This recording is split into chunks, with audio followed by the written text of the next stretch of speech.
Crypto volatility calms down as stocks find a near-term bottom ahead of the Fed meeting this week. Front-end vol gets smashed lower and term structure goes back to flat. But put skew remains in short-dated expiries as US trade policy remains uncertain. All this and more in this week's Crypto Options Unplugged.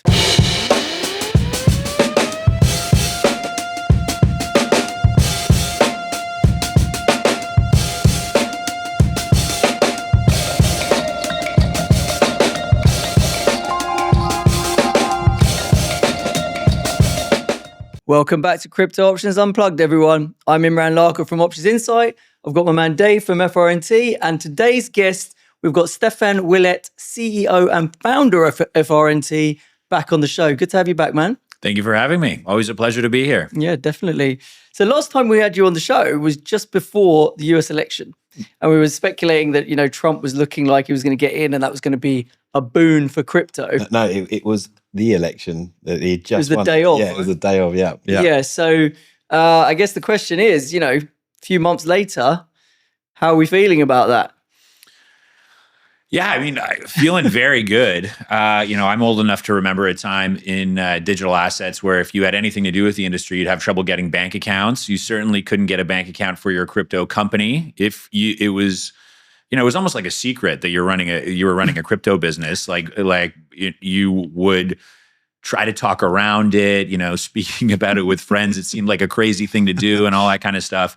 And now we're in a situation where, the US has implemented a strategic reserve, and it's not just like open season on kind of innovation in the space in terms of what, the administrators are going to allow. But there's a sense of encouragement around global regulators and administrators to get more people into the industry. You've had this industry from a standing start. It's probably been the fastest growing industry in the world over the last 15 years. And over that period of 15 years, nearly 100% of the time, incumbents have been trying to take it down. Mm-hmm. So now we're entering a phase where you're actually going to see encouragement for the industry to grow. Mm-hmm. I really think there's no telling in terms of the kind of growth, kind of bull market activity that we're just starting to see now that'll continue to develop. Mm-hmm. But somehow the consensus is not that overwhelmingly positive, which, I just think there's a lot of people who are new here. They don't know what we've been through. It's hard to not be bullish sort of longer term from all the things you're saying. But you look at the price action, it's looking a bit ugly these days, right? It's a pretty typical thing for markets that when things are going up, people don't really ask too many questions. When things are going down, it's some kind of a disaster. We're at just under like $82,000 Bitcoin, I think, before we came in today. That's well above the highs that we saw in 2021 that were considered an absolutely like egregious, overwhelming bull market. Mm-hmm. I don't understand the concern. I don't know what people who've been around crypto for a while are not concerned, right? No, and there's obviously if you look at some statistics around, unmoved Bitcoin and stuff like that, like the market's still like Bitcoin is still mostly in the hands of people that hold it, as opposed to people that trade it. Mm-hmm. If you look at kind of the amount of unmoved Bitcoin now versus a period like 2021, there's far more unmoved Bitcoin now than there was in 2021. Mm-hmm. But that means that there's a certain percentage of the market that are still momentum traders. Yeah. And those traders tend to be a lot more active. They're a lot more reactive to other market forces. If you get a drawdown on the NASDAQ and they start getting margin calls on their NASDAQ position, you get this knock-on effect into other liquid assets like Bitcoin and other digital assets. Yeah. And it's just a factor of the market conditions. And, this is one of the hardest things the hardest points that I have to get across for like long-term market participants is that they look at a price action and they go, well, that means that. And it's just, you're not used to looking at asset classes that are this nascent, mm-hmm. have this little consensus around them, have this little global participation, and it trades differently. It trades differently than other asset classes. In like this summer, for example, when the Fed, showed their hand that they were going to start cutting rates, and you got that major macro dislocation. You started to see massive risk off moments in the market in August. The NASDAQ was down huge and Bitcoin was down huge. And so then you start to say to yourself, okay, like how does this make sense that Bitcoin's being sold off right now, given the fact that we are entering Tightening cycle. We're leaving a tightening cycle. Deficits for the most part, outside of kind of the U.S. narrative right now, had been mostly thrown to the wind. You're entering a version of a global liquidity situation that looks like almost crisis-like in terms of like rates being cut and liquidity being implemented. It's maybe not quite played out that way. And at the same time, you had an overwhelming likelihood at that point. It ebbed and flowed a little bit before the election of Donald Trump getting elected, where he was going to be supporting crypto, and Bitcoin sold off to 50,000. So there's just some points in the market where the short-term macro forces, create kind of really create non-fundamental moves, I would say, in the short term. And because there isn't this broad-based understanding amongst traders in terms of what is this, people still don't quite understand what is this asset. There's less support. And you do get these 20% down days, and you get these 15% down days. And then as people kind of collect themselves and start to think, okay, what does this actually mean for the industry? And there's a certain amount of flows that start to naturally move towards the asset class. It picks up over time, as we saw, following the summer, and as I think we're definitely going to see in the next few months. I think that in 2 months' time, 3 months' time, we're going to see higher Bitcoin prices. Maybe the timeline's a little bit of a question mark, but over some kind of reasonable period like that, we're going to see higher Bitcoin prices. And the reason why will be because of what we've seen over the last few weeks, not whatever the headline is then, where Bloomberg goes, some thing that happened today is the result of Bitcoin going higher. No, it's because of the fundamental groundwork that's being done right now. So I think the point you just made about it not having like a valuation anchor, so that when things are selling off, no one really knows where the bottom is, right? And it kind of exacerbates that volatility to the downside. But the points you made about macro last year, probably a good segue for Dave. What's the macro setup looking like now? Anything changed in the last week? What's the kind of main story there? I think probably, obviously, I had the inflation data last week. Weaker, right? Which was weaker, yeah. Not sufficiently weak. The Fed tomorrow, they're not going to cut just yet. But I think a big narrative that's weighed on broad risk has been this whole stagflation narrative. The idea that we've still got inflation, but growth and because of the policies that are being pursued are going to weigh on growth, and the trade uncertainty, all that stuff is going to weigh on growth. And then the reason why that stagflation mix is the kind of really risk negative like narrative is because it's like, okay, we're talking kind of recession fear, but without the Fed being able to act because of the inflation. So I think that's why we kind of chased out a bit of a bottom on that, because we kind of calmed down on the inflation side, and actually there's an underlying softness to some of that data now that actually.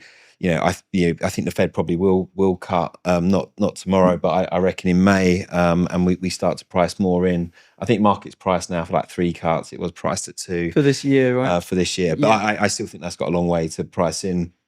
The other big narrative that's still kind of dominating the market, I think, is this idea that Besant and Trump are happy with lower stocks or want lower stocks in some way, and the idea being that their focus right now is to rebalance the economy away from the public sector towards the private sector, and they're willing to take the short-term market pain that entails, and with an ultimate aim of the Fed being forced to cut and also rates coming lower. So I think there's aspects of that which are true, like, and I think Besant's doing all the right things by being, look, there's no issue here. This is just a correction in markets. Like, this is how markets trade. So we're not going to kind of change policy on the back of that. I think, though, the bigger story, and I've talked about this shift in macro regime, the bigger story for me is we're going from this fiscal dominance, this US fiscal dominance story. Which is what kicked off on COVID, right? Fiscal came back in a big way because of COVID. Yeah. And finally, we may be dialing that back now. Yeah, right? and we had this huge hiking cycle and liquidity draining cycle, and then it's kind of been offset by this, Biden pumping 7% deficits and this fiscal dominance story, which actually meant higher rates, which actually meant a stronger dollar, and that was a trade that people were playing. And now we're going back away from that, back to this, like what I call monetary dominance story, where they're going to throw the ball back to the Fed and you get lower rates. Now that means lower rates, lower dollar. And I think we're shifting this macro regime. Mm-hmm. And when you get, and we spoke about this before, right? You get this shift in regime. And that brings vol. It's the momentum trades, all the momentum trades where people are long dollar, short rates, i.e. higher yields, long Bitcoin, long NASDAQ. They're now going, right, okay, these momentum trades are all breaking down. We're unwinding them. You get this big grossing down of risk. Like you get these VAR shocks and what have you. So everyone's having to take down risk. We saw, I think Goldman's put out a report, I think on March the 7th and 10th is like one of the biggest selling sort of degrossing days for hedge funds in 4 years or something. Yeah. So there's been a lot of taking down of risk and positions. Yeah. Bitcoin gets pulled in with that, as does everything else. But then once everything settles, then everyone goes, right, what are the trades we want? And people want probably now short dollar, playing for lower yields. They'll probably put back on Bitcoin. They'll probably put back on NASDAQ. Yeah, there's some rotation to like Europe and maybe even China, because these are the guys that are now doing the fiscal. It's been a massive outperformance the last couple of weeks. Yeah, it's huge. I mean, it's biggest that I can remember. Yeah. Right. Yeah, but I think that's almost, again, part of that relative positions sort of changing and being taken down. Once everything settles, and I actually think the thing that everyone's looking for to kind of complete that transition, if you like, or that rebalancing, once we start to hear more dovish undertones from Powell, right? Yeah, I was going to ask about that. This tomorrow. Well, this will be released on Wednesday, which is the day of the Fed meeting. So what do we want to hear from Powell? And do you think we get what we want to hear? I just think he needs to step back a little bit from this kind of hawkish narrative that they've been putting, where it's like, everything's okay, we see no reason to cut, no rush to cut. Yeah. Just to show, I don't think, again, they've got to manage their credibility. I don't think he's going to go like do a complete 180 and go, because that could panic markets as well. But I think just a little bit of, they'll probably take down their growth forecasts. So that'll be deemed as like dovish. Okay, growth's not as strong as we thought coming into this year. There's some policy uncertainty, maybe a few whispers around that we kind of seem back on the disinflation trend. Things are looking better for us to think about cutting. Yeah. And then all of a sudden, the market's back up, and then then no one's worrying about Bitcoin anymore. And then everyone starts having the conversation that, oh my God, we've got a Bitcoin strategic reserve and all these things, and the narrative will shift very quickly. So obviously that strategic reserve, and I want to ask you about this one, Steph. That strategic reserve was massively underwhelming for the market, right? Because everyone was like, oh, they're going to buy loads of Bitcoin, they're going to buy loads of Bitcoin. No, we've just got a load of Bitcoin and we're going to hold on to it. And so the market wasn't very happy with that in the reaction. Do you think the market was right in that reaction? Do you think this strategic reserve is like a big game changer, and is it a reason why we should have smashed back up through 100K, or how do you view that reserve, the strategic reserve? Yeah, I don't. I also don't think that like the market was disappointed. Like I think that's a little strong. There's a lot of loud Twitter accounts that were upset but about price came off certain. Yeah, but there's so much macro volatility at the time. If you had a different kind of underlying like backdrop to it, it could have been a completely different market reaction, right? Okay. I'm constantly finding like the bulls in this market, like they just get completely out of hand, and they just lose like the context of what's realistic. Like the easiest thing for the administration to push through from a strategic reserve standpoint was this. It's actually kind of uncertain in terms of even, how would the courts react to them just implementing an executive order for them to buy Bitcoin? Is this something they need to go through Congress? There's a whole bunch of questions that were unanswered. And so why not do the easy thing, which is saying that you can hold on to the Bitcoin that you had before. It's not necessarily, a major kind of additive from a demand stand. It's not majorly additive from a demand standpoint. And, even kind of the limitations on the supply that hits the market is relatively neutral. But from a sentiment perspective, it's just complete game changer. I mean, how can you be censored from being involved in the crypto industry when the US government is holding digital assets? Yeah. And it also gets a whole bunch of things like out of the way around, provenance over like who has held this Bitcoin before, which is kind of, an early narrative that kind of stuck around and all of that.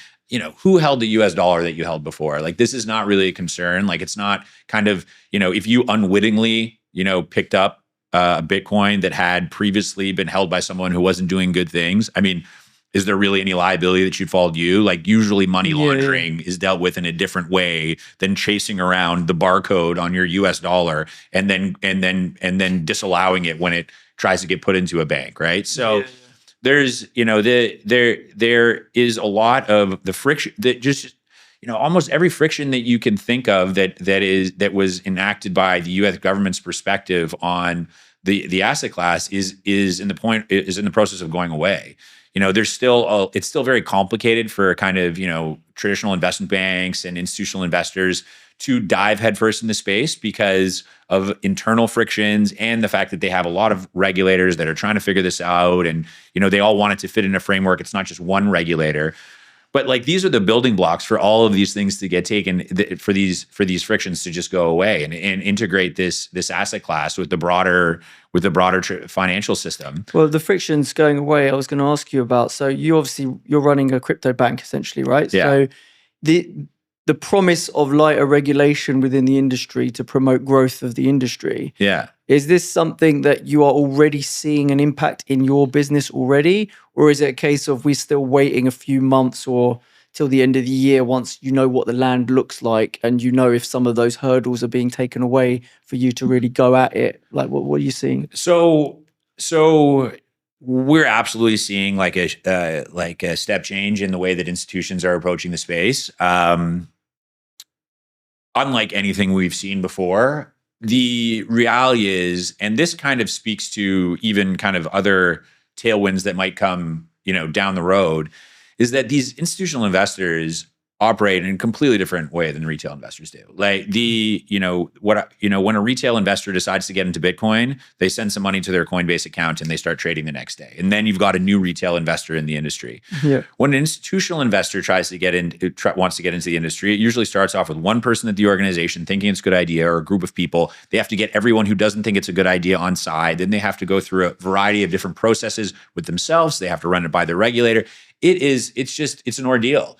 And so what I say to investors to try to kind of give them an idea of FRNT's revenue growth trajectory is that it does lag retail revenues. Like if you're a retail focused exchange, it should lag that, because when retail investors think that it's the time to invest, you start to, because the price goes up, you start to see that reflected right away in your volume and your trade activity. From an investment banking business that's trying to bring institutions into the industry that have never participated before, when the price, gaps like it did post the election, we start getting a lot more inbound phone calls. The sense of urgency goes up in terms of closing things like investment banking deals. The willingness to talk about what else can I do in the digital asset space really grows. And then you take that interest, you work your way through it. You do lose a lot of institutions along the way. I mean, like we had a very large organization that called us right before the holidays, with a level of urgency that they wanted to get into this industry. A couple months go by, you get a little bit of a downtick in volatility. Again, there's like a flakiness that happens for some of these TradFi investors trying to get in the space. And, now they've gone very quiet on us. And that's how it goes. I think if the market comes back, they're going to get, they're going to try to get everything going again, and the sense of urgency is going to return. But that's the way the crypto industry works. It's like, these cycles, they indoctrinate a certain amount of people. It's like catching flies. Like, you get a couple people that look like you're gonna catch them, but then they don't stick. Mm-hmm. And then there's some people that get indoctrinated for the next cycle. And so, we've seen some institutions that haven't even batted an eye at the volatility. It's not even something that they're going, no, we've decided we're doing this. Yeah, they're proper converts. Yeah, we're deciding we're doing this. What was holding us back was like fear of like retribution down the line. That's gone away. We feel as that we can safely approach this space from a regulatory perspective. We're professional investors. Now it's up to us to find the things that we want to do in this industry. And then there's another group that is kind of like, chasing, fading away. And it'll likely continue like that. But for those institutions that are, that like see a 20% downdraft in the market and think that they, maybe they're stepping in front of a freight train. If these firms would have gotten into digital assets and done what they're talking about now in digital assets 5 years ago, it would have been their fastest growing segment by far.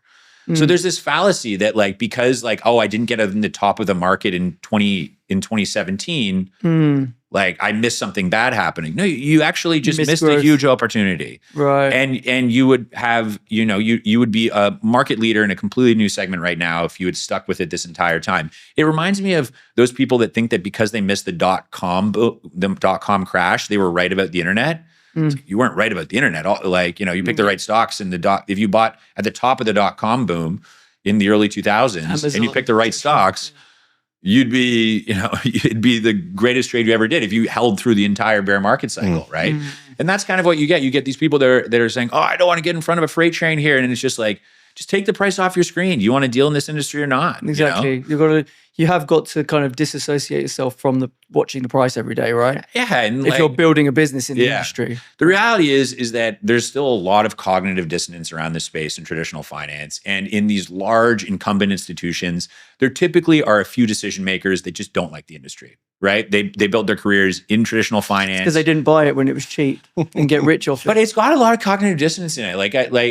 I was an early convert from traditional finance into Bitcoin and digital assets. But when it was first presented to me too, it just wasn't the vision that I had of my future, that I was going to, I'd grown up wanting to be in the finance industry. I had a vision of what that would look like. Yeah. And when it starts to come and be like, no, wait, this potentially looks very different than what you imagined and what you dreamt of. It starts to create like tension in your mind. And it takes, it's hard to get over. It is hard to get over. Like you got to be an open-minded thinker to say, okay, I'm turning my opinion on ahead of what the next few years are going to look like. It's going to look very different than what I had in mind. And not everyone can do that. Interesting. What about, so the FRNT, let's talk a bit about FRNT. So have you got a particular focus right now with the business that you're really going all in on, or is it just all verticals are kind of going together? Yeah, so I mean, we've built FRNT like very wide from a verticals perspective. Like it's not a typical build. Like what you'd see in this industry more likely is that some, like a retail platform, for example, defines himself very narrowly and just builds out that one segment and tries to, dominate the one segment.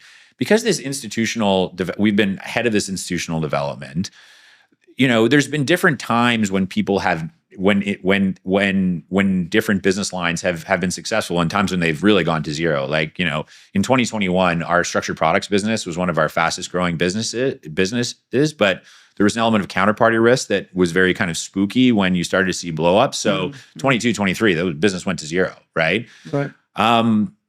So we have very broad verticals. And I would say for the first time since late 2021, we're seeing every vertical grow.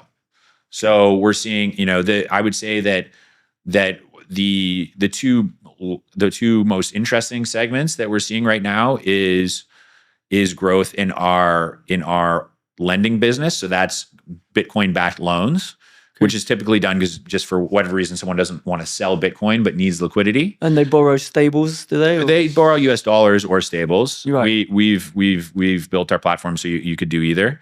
And they're really attractive rates for the US dollar lenders because banks don't lend against digital assets as collateral. If you bring $1 billion worth of Bitcoin to a bank, they go, it looks like zero through the lens that I look at it. Right. So basically we find, our organization finds large holders of liquid digital assets, usually Bitcoin, and pairs them with US dollar lenders.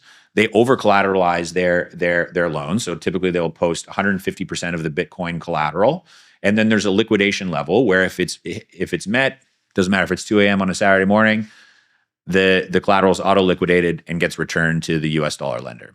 So that we're seeing, that's a market. The lending market was something that really blew up in 2022 and in that period. And we think we've come up with a great structure to add safety to those kind of activities. And we're seeing, a ton of interest. Like we've done, we've seen growth in this quarter in that business, but the onboarding that we're seeing and the indications from extremely large firms that want to get into this industry because lending US dollars against Bitcoin collateral is something else beyond buying the ETF I can do is really extreme. So we're very excited about that. And the other thing that we're seeing a ton of growth in is our investment banking business. So that's, basically raising money for crypto businesses, doing M&A mandates for crypto businesses, sometimes getting into the more crypto native elements of financing.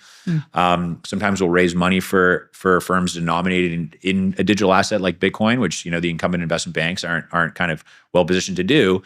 And basically what happened in that segment is in 2022, the industry had an extinction event.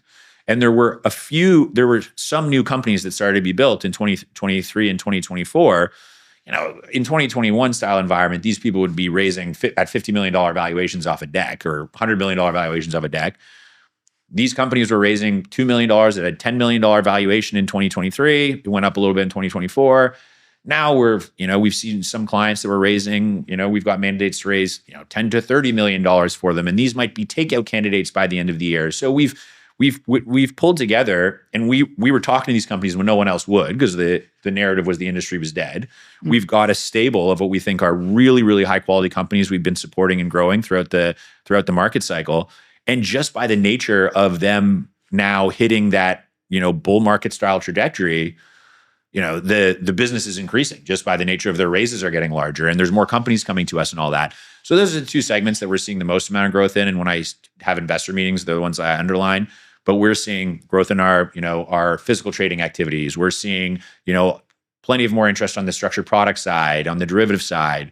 So really across the whole board, it's an exciting time. It's an exciting time for our business. We think that we're entering really, the sweet spot of what we built this business for. And now I'm going to ask you, Dave, because obviously I've kind of left you out of the discussion a bit there. But what do you think of the business that you're seeing from FRNT's perspective? Like, how much of it is underpinned by Bitcoin alone? Is it like is there a big difference between the kind of quality and the size and the confidence of the business coming from Bitcoin and then the rest of the digital asset space? Because I personally feel like, looking at the price action of Ethereum, looking at what happened with Solana and all of the meme coin busts that we've seen, the industry, I feel like there's a bit of confidence being lost in anything that's not Bitcoin, right? And also, I find it strange that they've got the crypto reserve as well, and they're talking about holding these other coins. Like, what's that about? Like, why does that make sense? And I can understand why they might want to hold Bitcoin as a reserve.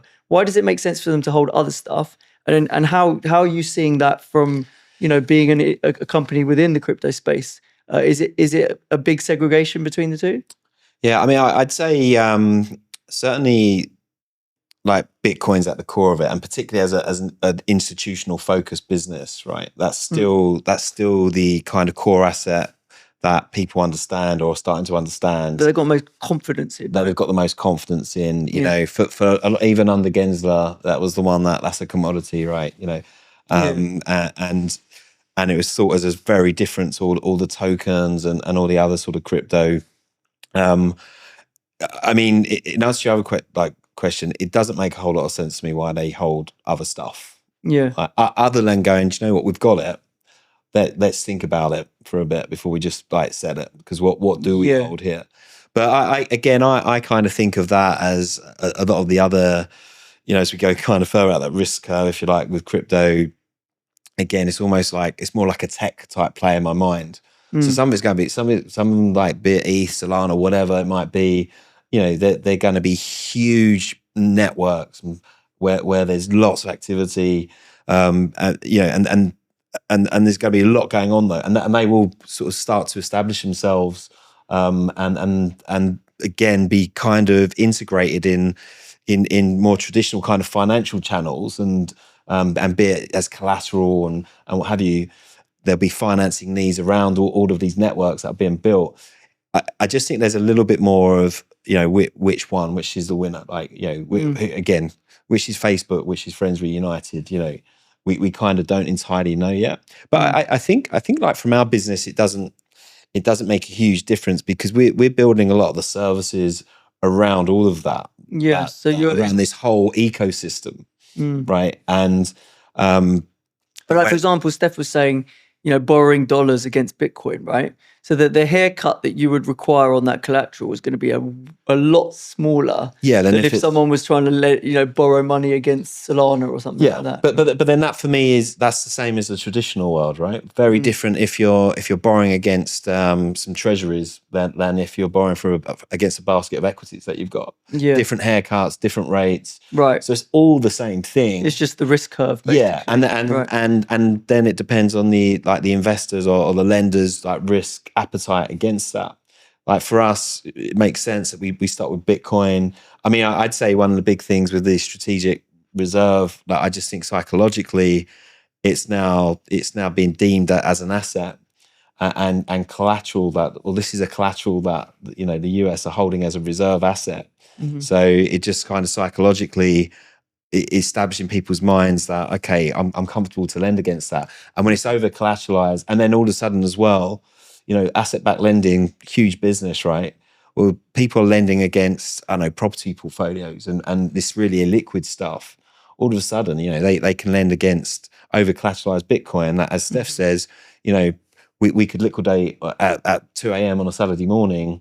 So there's huge advantages around that. So again, it all starts with it's a lot more attractive than a property which is illiquid, which is ironic because like when I look, being indoctrinated in this space, I look at Bitcoin as the best collateral you can have. Yeah. I wouldn't even because it's so liquid. Because it's so liquid and it trades 24/7. Yeah. And there's a liquid market 24/7. There aren't other asset classes that I literally think Bitcoin is the best collateral in the world. Yeah, that does make sense. And ironically, no one lends against it, right? So it's a huge opportunity to create these markets for businesses like ours because you're looking at the size of the opportunity that's out there, how attractive these structures should be for, hedge fund clients that want to lend against digital assets before, years from now when the large banks come in and they totally close the trade. It's a great opportunity for them right now. Mm-hmm. But I want to, just on the strategic reserve, and them holding other assets, it's undoubtedly unusual, because it's strange because, the Bitcoin has kind of established itself as money, and these other tokens, their narratives have kind of bounced around. But I would say right now that they view themselves as more like hours on a data center, something like that. It's kind of it's like tokens to use technology to be to make some kind of analogy, but I don't think it makes a ton of sense for what the history of a strategic reserve is. Maybe the concept of strategic reserve is going to change, and strategic reserves will have data centers in them and stuff like that. So maybe that's the thing that's going to change. If strategic reserves are usually kind of money or money-like equivalents, then including Solana and Ethereum and Cardano in the strategic reserve is not what you'd usually expect. But on the other hand, this is one of the things that I would say to the industry as well. I feel as though the industry needs as much coaching as the traditional regulators need coaching. Okay, so the people that are advising on these there's not that many people in the world that understand this asset class. There just aren't. And even if you brought a whole bunch of people that are self-identified crypto experts or even, legitimate crypto experts in a room, they'd all have very different perspectives on what the industry is. It's just where it is. Mm-hmm. So of Trump's advisors, they obviously are more indoctrinated to this kind of the tale of crypto and digital assets than your typical investor is, I would say. They are much more interested with the DeFi elements than a lot of people than you would expect. I think if you look at the advisors around Trump, that kind of makes sense, in terms of how they've been pulling him in. He's been reactive to, the Twitterverse didn't like this, so calm down on the other stuff that you're putting in. But it might end up being looked at as a bit of a misstep. Big deal. Why is the headline Trump makes a massive mistake and puts the wrong things to reserve? Just relax. It's all the right thing. The administration's taking feedback. Mm-hmm. It's not it's not some disaster. And over time, these things will work themselves out. But this is one of the reasons why you can't snap your finger and have regulation. What would you rather have? We live in this kind of pseudo-regulatory environment where the regulators have said that they're basically not going to witch hunt crypto companies, which is the way I describe it. Yeah. If you're committing fraud, they'll go after you. But just because you're trying something experimental, doesn't quite fit in a regulatory box, we'll let it go for a little while. Mm-hmm. You really want like these people in Congress who have no idea about the industry to like in the next couple months come up with comprehensive crypto regulation. Like it'll be horrible. It'll go like it will probably be in a worse place than we are today. Yeah. So it's like everyone needs to take a breath. Everyone needs to relax. Everyone needs to lengthen their timelines. Mm-hmm. Like it's crazy the timelines that people expect to get rich in digital assets. And it affects all kinds of like the way they lobby Congress, like all this kind of stuff. Everyone needs to take a breath, expect if you stay in this industry and do well, you're going to get wealthy over the next 50 years, not the next 5 months. I can't buy 50-year call options though. I think that you can be conservative and think about doing it that way. Not just 50-year call options, but like, listen, your call options, I'm sure will do fine if you like with the way that you trade. This is a perfect market for you. But it's just like the industry is going to take longer to play out if they don't make credible requests. If they start to, okay, you've got a great ally in the current administration. If you start to now say that the current administration doesn't know what they're doing, they're idiots, and you turn your back on the current administration, how is that helpful for your purposes? Like they obviously respond to feedback. They talked down their inclusion of these other assets. They basically said, we recognize Bitcoin is different than the other assets. It's not going to look like it initially was presented and go from there. No one's going to get this right at the beginning. What I think is right might not be different what someone else thinks is right. So, we haven't even established that level of consensus amongst industry proponents at this point. Mm-hmm. Yeah, I still think as well, like so much of the commentary around Bitcoin is focused on the price, like whether it's very much so. Bloomberg, even a lot of our conversations, right? And because that's the initial, people's path into it, and that's where people are getting rich, and this kind of idea that, and even with other, some of the other crypto and stuff, the idea that you can almost be like a VC, you can be early on this, whereas you never before. Yeah. That's like one element, right? And again, I think we've kind of now moved away from the I mean, Steph will tell you, it's still not completely gone. Where people go, oh, so this Bitcoin thing is going to stay around, then it looks right. And it's like, I know people. People on Twitter, every time if it ever goes down, if it's down like 5 or 10%, like they start calling it a Ponzi scheme again. It's like, really? But like what Dave said about the price, like dominating, like listen, the price going up has been a great draw for people into the industry, and it's one of the reasons why it's grown so quickly. Is that like potential for gain. So it's been a kind of like certain elements it's been a bit of a curse, but it's definitely helped the growth of the industry. But it's just shocking to see serious people talk about price as though it defines the asset, right? Like if you said to someone, Bitcoin's a store of value, what would they say? They say, well, I can't be a store of value. Look how it's trading right now versus other assets. And you go, it is. So you over time have gotten so like indoctrinated into the level of maturity that you see markets that you will only care about how does it move in the short term to define the asset. Why not talk about its fundamentals? Bitcoin has a fixed supply, right? Bitcoin, doesn't have can't have like parachute money. It can't be, it can't be aggressively devalued by a centralized party. Those are the elements that make it a store of value. But everyone just but there's a huge like negative narrative around it that goes, well, it can't be a store of value because look at what it did last Tuesday when things were going down, and this should go up if it's store of value, but it's not. Yeah. It's like time horizon. It's a time horizon thing, but also people are not used to looking at assets that have evolved over like.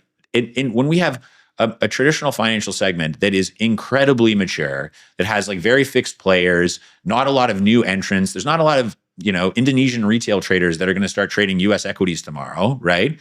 You've got a new asset class that's very different than anything that we've kind of seen before. It's very hard to even draw a perfect analogy to another asset class. You kind of pick and choose, and you've got a world of people trading this asset, many of whom have never interacted with markets, and you expect it to trade in like exactly in consensus with, well, a store of value should trade like gold, well, it should trade like that. It's like everyone's lost the plot. Like where do these correlations come from? They don't fall out of the sky. It's not something that's deemed like by a magic wand, a store of value, and it trades a certain way. It emerges over time with consensus and market participation. Yeah, it's flow driven. It's like the efficient market hypothesis. Okay. You put 6 billion people in one room, they're probably going to have a pretty efficient market. It's probably going to be priced to where it should. You put 2 people in one room, who knows where the market's going to trade, right? Yeah. You have those dynamics that are coming into the digital asset space where it's constantly bringing in new people who don't really know what they're doing. There isn't that level of just day-to-day efficiency as there is in equities that have been trading since the 1700s to some capacity. There's gold has been trading for centuries and centuries and all that. You just have to, like all the rules, like being in this industry has showed me how many people in finance are just operating on very stringent rules in terms of how they operate. Mm-hmm. You have to be a little more lucid thinker to understand this. Yeah, you definitely need an open mind. You need to appreciate that it might not always go in one way that you want it to, and just think about it more broadly and open minded, as you said. I think, God, like years on the trading floor. I mean, I wasn't on the equity side, but God, people used to talk about Amazon, like glorified bookshop. It's worth more than every bookshop in the world. This is ridiculous. It's a massive sell. It's always, but Amazon in my career from seasoned professionals has always been a massive sell. It's always only gone higher. Yeah, a bit like now, Tesla, and again, sometimes it's not understanding actually what it is, what the company is, what it does. Mm-hmm. And I kind of think that with Bitcoin a little bit, it's, I don't think you're quite getting what it is. And again, I see this bit on Twitter or whatever from, and even people in my network that I know who are really smart market, like savvy people who are still on the whole Bitcoin's a Ponzi thing. Yeah, I do too. I can't believe that. I just know that you haven't spent any time looking at it. I know you haven't, because I know you're a smart person. And if you're a smart person, you'd know that it's not just a Ponzi. Yeah. And it's probably, again, one of the greatest kind of monetary technologies, in history. So I kind of know that anyone who says that to me hasn't really done anything more than kind of surface level. The funny thing about it as well was that when I got into it, I was hearing that argument, and I was like, even if that's true, because I didn't want to call a judgment on that, right? Even if it is gonna go to zero, and I don't think it is, and I think we've seen enough signs that it's not. But even if it was, the fact that I could trade a liquid options market on it means it's going to move, and I can make money out of the movement, right? And you're a vol trader, it can bring a whole load of investors into it that don't really care which way it goes as long as it moves, right? Yeah. Bitcoin really isn't a Ponzi scheme too. Like, I mean, it doesn't have any of the care. Like, if you want to talk about proof of stake currencies as a Ponzi scheme, like, okay, like I'm listening, right? Like, Bitcoin's proof of work chain. There's an input cost. There's a limited supply. It's not a Ponzi scheme in the sense that like we can operate this in the way that we want at any point. It's got very kind of stringent, like, this is how supply hits the market. It's a free market. It really isn't a Ponzi scheme. But it's just, there's this, like, I think that like I would say that, like, absolutely you're right, David, like, most people haven't done the homework, but I also think that a lot of people, like, from my perspective, like, they're free to disagree with me, but I don't think that a lot of people in markets and in general really understand the concept of, like, value. Like, they've kind of brought value to being something that you can physically touch and hold, like something like that, right? And something that they understand. But, like, I mean, like, if you could, humans have been putting value on things that are kind of ephemeral forever. I mean, how like, if you could put a price on a certain emotion, like how much you'd pay for that emotion, right? Okay, you all of a sudden have a happiness index or something like that, right? Like, there's all kinds of things that we haven't been like, oh, this is table. I put this on table that has value. Also, like, even the things that are physical, humans didn't necessarily have to ascribe value to everything that we do. It's what humans ascribe value to that creates value. Value isn't as strong a concept as people make it out to be. It's not something that, like, there's an empirical table for that says this thing is value and it's this. It's really been these arbitrary decisions that humans have made over what is valuable. Like, we like putting things on tables like this. So all of a sudden the components to make a table are valuable.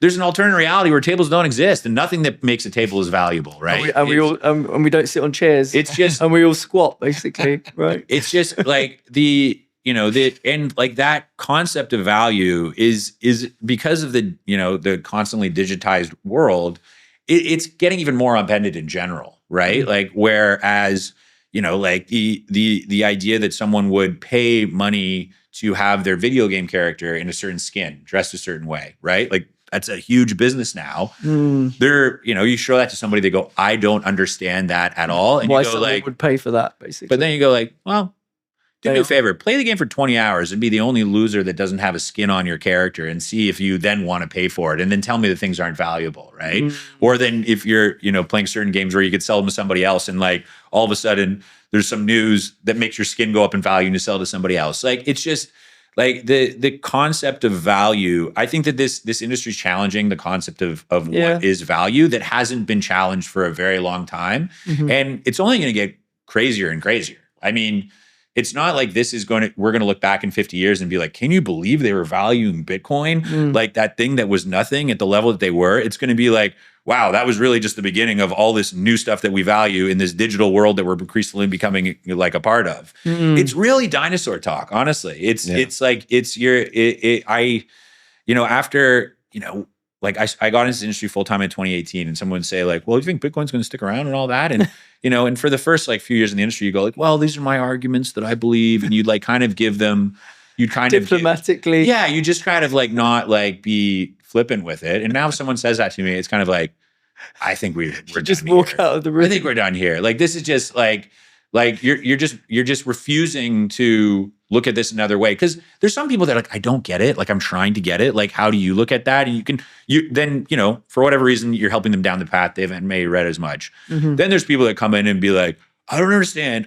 I go into investor meetings cause there's a whole bunch of gold investors that are kind of adjacent to it. So as a crypto company CEO, publicly traded company, FRNT traded in Toronto, you tend to follow around some of these gold investors because it's seen as kind of and you'll walk into a room with an older investor that goes like, we'll have a piece of gold on their table and go, explain to me how your Bitcoin can do that. And you're just like, do what? Like, hold how I can do that. That is gold. If I go down to the store and I give this to somebody, they'll probably give me a chocolate bar for it. And you're like, but when you just get your phone out and say, I'm holding my Bitcoin on my phone.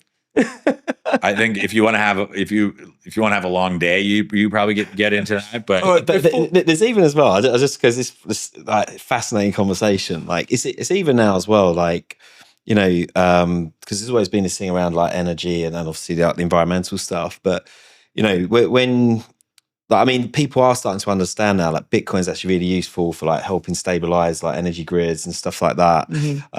We were working with a company that are using sort of Bitcoin to liberalize like stranded energy oil assets and things like that.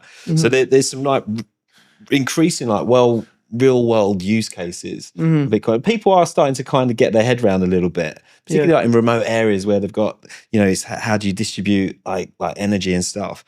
So I think people are slowly starting to see that, but it's it's fascinating. But again, it goes back to the conversation that I guess one of my favorite things to say is we are still so early in all of this, and particularly as an industry. Like, again, for all the focus on Bitcoin price, that's done a hell of a lot in a short space of time. The actual industry is very, very nascent, and it's building rapidly, but nascent. Before we wrap up, I mean, don't disagree with anything you guys are saying, and the long-term outlook's clearly still intact, right? And even the options market has kind of been saying that all along. Anytime we get corrections, we see long-term call skew still very much in call premium. We see the front end flip towards puts, and we've had a turbulent time recently. I guess the big question on everyone's minds who are trading it, and I know a lot of this discussion hasn't been about trading it, is the correction that we've seen recently, do you think it's kind of done? Do you think we've got more downside?